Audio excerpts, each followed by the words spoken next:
Hello students, good morning. मैं Suresh sir आज आपको डिस्क्रीट सीरीज में मीन को कैसे कैलकुलेट करते हैं by direct method and by indirect method यानी शॉर्टकट मेथड। यानी डिस्क्रीट सीरीज में भी दो तरीके हैं मीन को कैलकुलेट करने के यानी फाइंड आउट करने के। एक है बेटे, फर्स्ट है डायरेक्ट मेथड। चलिए हम पहले डायरेक्ट मेथड सीखेंगे, उसके बाद बेटे डिस्क्रीट सीरीज में इनडायरेक्ट मेथड से क्वेश्चन को कैसे सोल्व करते हैं। तो अब हम स्टार्ट करते हैं क्वेश्चन नंबर 5 डिस्क्रीट सीरीज में। निम्नलिखित आवर्ती वितरण से समांतर माध्य ज्ञात कीजिए। Find the arithmetic mean of the following frequency distribution. ठीक है, वेट इन किलोग्राम आपको वेट दिया गया है 50, 55, 60, 65, 70। नंबर ऑफ मैन दिए गए हैं बेटे 15, 20, 25, 30, 10। ठीक है, अब चलिए हम क्वेश्चन को सोल्व करते हैं। क्वेश्चन में फिर जैसे क्वेश्चन में जो इन्फॉर्मेशन में गिवन थी वेट इन किलोग्राम, हमने एज इट इज उनको वर्टिकल फॉर्म में लिख लिया 50 kg, 55 kg, 60 kg, 65 kg and 70 kg। उसके बाद बेटे हमें नंबर ऑफ मैन यानी फ्रीक्वेंसी गिवन है, स्मॉल एफ से शो करते हैं इसको, और वेट को बेटे स्मॉल एक्स से। ठीक है, तो फ्रीक्वेंसी 50 kg की दे रखी है 15, और 55 kg की 20, 60 kg की दे रखी है 25 फ्रीक्वेंसी, 65 kg की दे रखी है 30 फ्रीक्वेंसी एंड 70 की दे रखी है बेटे 10 फ्रीक्वेंसी। ये सब हमें दो इन्फॉर्मेशन क्वेश्चन में गिवन थी, यानी हमें वेट गिवन थे और नंबर ऑफ मैन। ठीक है, अब इसके बाद हम एक नया कॉलम बनाएंगे। ठीक है, वो एफ एक्स का बनेगा, इन दोनों की मल्टीप्लाई। ठीक है, तो अब हमने इस कॉलम को क्रिएट किया। क्यों इसको क्रिएट करने का कारण क्या है, इस कॉलम को बनाने का कारण ये है कि जब हम क्वेश्चन को मीन को फाइंड आउट करेंगे डिस्क्रीट सीरीज में, तो वहां पे फॉर्मूला अप्लाई होगा डायरेक्ट मेथड में, sigma F x upon sigma F. अब सिग्मा एफ एक्स निकालने के लिए हमारे पास एफ एक्स यानी एफ और एक्स का प्रोडक्ट होना चाहिए, इसलिए हमने इस कॉलम को बनाया। ठीक है, क्योंकि हमें फॉर्मूले में जो वैल्यू है, अगर जब तक हमें राइट हैंड साइड की वैल्यू अगर फाइंड आउट नहीं होंगी, जब तक हम उस फॉर्मूले को अप्लाई नहीं कर सकते। चलिए हम अब इसको स्टार्ट करते हैं। अर्थमेटिक मीन बाय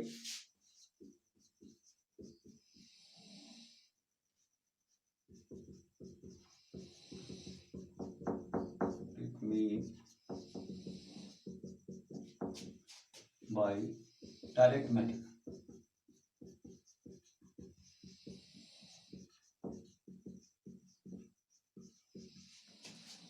बहुत इजी है बेटे, एक्स बार इक्वल टू, जैसे आपने अभी इंग्लिश सीरीज में पढ़ा है कि भाई वहां पे डायरेक्ट मेथड में क्या होता था, सिग्मा एक्स अपॉन एन। यहाँ पे सिग्मा एक्स की जगह क्या है, सिग्मा एफ एक्स। यहाँ फ्रीक्वेंसी, जहाँ पे फ्रीक्वेंसी आ जाती है वो डिस्क्रीट सीरीज होती है बेटे, बस ध्यान देना। कंटिन्यूस सीरीज भी आती है मीन कैलकुलेट के, तीन मेथड होते हैं, तीन सीरीज होती हैं मीन कैलकुलेट करने की। एक तो इंडिविजुअल सीरीज, एक डिस्क्रीट सीरीज और एक कंटिन्यूस सीरीज। इंडिविजुअल सीरीज आप पढ़ चुके हैं, इंडिविजुअल सीरीज में फ्रीक्वेंसी नहीं होती है, डिस्क्रीट सीरीज में फ्रीक्वेंसी गिवन होती है, और कंटिन्यूस सीरीज में भी फ्रीक्वेंसी गिवन होती है। लेकिन अब प्रॉब्लम आती है बच्चे क्वेश्चन को कैसे पहचान, बच्चे बेटे आप क्वेश्चन को कैसे पहचानोगे कि ये क्वेश्चन इंडिविजुअल सीरीज का है या डिस्क्रीट सीरीज का है या कंटिन्यूस का। भाई इंडिविजुअल सीरीज का तो क्लियर है कि वहाँ फ्रीक्वेंसी नहीं आती, लेकिन डिस्क्रीट सीरीज में फ्रीक्वेंसी आती है, कंटिन्यूस सीरीज में फ्रीक्वेंसी आती है। अब यहाँ कंफ्यूजन होगा कि डिस्क्रीट सीरीज का क्वेश्चन है या कंटिन्यूस सीरीज का। तो उसके लिए क्या है, कंटिन्यूस सीरीज में आपको या तो मिड वैल्यू गिवन होगी बेटे, मिड वैल्यू करके क्वेश्चन दिया गया होगा मिड पॉइंट करके, या फिर क्लास इंटरवल गिवन होंगे। ठीक है, 0 to 10, 10 to 20, 20 to 30, क्लियर, या बिलो 10, अबव 10, लेस 10 या मोर 10। इस तरह से कंडीशन कंटिन्यूस सीरीज में होती है, लेकिन डिस्क्रीट सीरीज में क्लास इंटरवल नहीं होते हैं। ठीक है, वहां पे आपको वेट मिल सकता है, हाइट मिल सकते हैं, मार्क्स ऑब्टेन मिल सकते हैं, यानी आपको वहां पे ऐसी सीरीज गिवन होती है। ठीक है, तो ये डिस्क्रीट सीरीज में आप याद रखना वहां पे डाटा ग्रुप में नहीं होते हैं, यानी 0 to 10, 10 to 20 क्लास इंटरवल की फॉर्म में आपको डाटा वहां नहीं मिलेंगे। क्लियर, यानी क्लास इंटरवल की कंडीशन जहां होगी वहां पे उसे कंटिन्यूस सीरीज कहते हैं, और जहां पे क्लास इंटरवल नहीं होते हैं उसको डिस्क्रीट सीरीज कहते हैं। समझ में आया कि डिस्क्रीट सीरीज में क्लास इंटरवल नहीं होते हैं। कंटिन्यूस सीरीज की पहचान क्या है, वहां पे क्लास इंटरवल आपको ऑलवेज वहां दिखाई देंगे। फ्रीक्वेंसी दोनों में कॉमन दिखाई देगी, डिस्क्रीट सीरीज में फ्रीक्वेंसी होगी और कंटिन्यूस सीरीज में फ्रीक्वेंसी होगी। क्लियर, अब मैं आपको सिंपल तरीके से बता रहा हूं कि क्वेश्चन को पहचानने का तरीका सिंपल, कि आपको देखना है कि सिर्फ वहां क्लास इंटरवल है या नहीं है। ठीक है, अगर क्लास इंटरवल है तो वो डिस्क्रीट सीरीज नहीं है। ठीक है, और क्लास इंटरवल नहीं है तो वो डिस्क्रीट सीरीज है। समझ आई बेटी बात। अब हम इस क्वेश्चन को सोल्व करते हैं।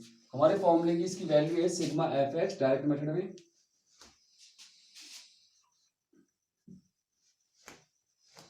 सिग्मा एफ एक्स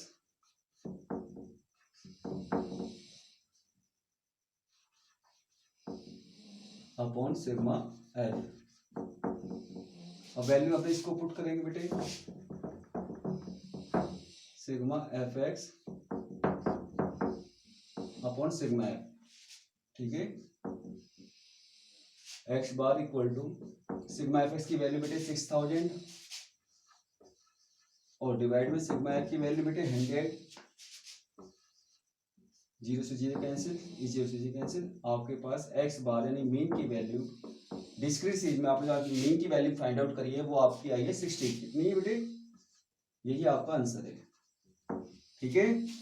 मैं उम्मीद करता हूँ आपको ये क्वेश्चन बहुत इजी लगा होगा। जिस बच्चे ने इंडिविजुअल सीरीज सीख ली है, इंडिविजुअल सीरीज में एफ फ्रीक्वेंसी नहीं होती है, फॉर्मूला सेम है। अगर मान लो यहाँ से हम एफ को हटा दें तो ये फॉर्मूला किसका बन जाएगा? इंडिविजुअल सीरीज का डायरेक्ट मेथड। अगर एफ लगा देते हैं तो ये क्वेश्चन बन जाता है किसका? डिस्क्रीट सीरीज का डायरेक्ट मेथड, ठीक है। तो एफ एक्स होते के साथ ही फॉर्मूला किसका बन गया बेटे? डिस्क्रीट सीरीज का डायरेक्ट मेथड। और एफ को हटा देंगे तो sigma x upon sigma F की जगह हम यहाँ पे एन भी लिख सकते हैं, ठीक है।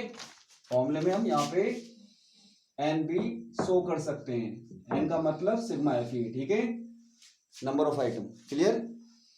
तो अब यहाँ पे प्रॉब्लम क्या है कि डायरेक्ट मेथड में इंडिविजुअल सीरीज में हम काउंट करते थे, डिस्क्रीट सीरीज में एन को काउंट नहीं करेंगे, ऐड करेंगे, ठीक है। इतना सा डिफरेंस है। देखो यहाँ फ्रीक्वेंसी को हमने काउंट नहीं किया, 1 2 3 4 5 ऐसे नहीं किया। इसको हम एन से भी शो करते हैं। किससे भी शो करते हैं बेटे? एन से, कैपिटल एन से, ठीक है, सिग्मा एफ को। लेकिन यहाँ पे हम इसको ऐड करते हैं। इंडिविजुअल सीरीज में हम वहां पे फ्रीक्वेंसी नहीं होती है, वहां पे हम एन लिखते हैं, नंबर ऑफ आइटम लिखते हैं, लेकिन नंबर ऑफ आइटम को काउंट करते हैं, उनको ऐड नहीं करते। लेकिन यहाँ पे डिस्क्रीट सीरीज में फ्रीक्वेंसी को हम ऐड करते हैं, काउंट नहीं करते, ठीक है। फ्रीक्वेंसी ऑलवेज ऐड होती है। बट मैं समझता हूँ अब आपकी समझ में आ गया होगा कि यहाँ पे काउंट नहीं करना है। सिग्मा एफ और एन एक ही बात है, ठीक है। आप फॉर्मूले में sigma F x upon sigma f भी लिख सकते हैं या sigma F x upon n भी लिख सकते हैं, ठीक है। अब इस तरह से आपका क्वेश्चन कंप्लीट हो गया। ओके बेटे, गुड बाय, अगली वीडियो में मिलेंगे।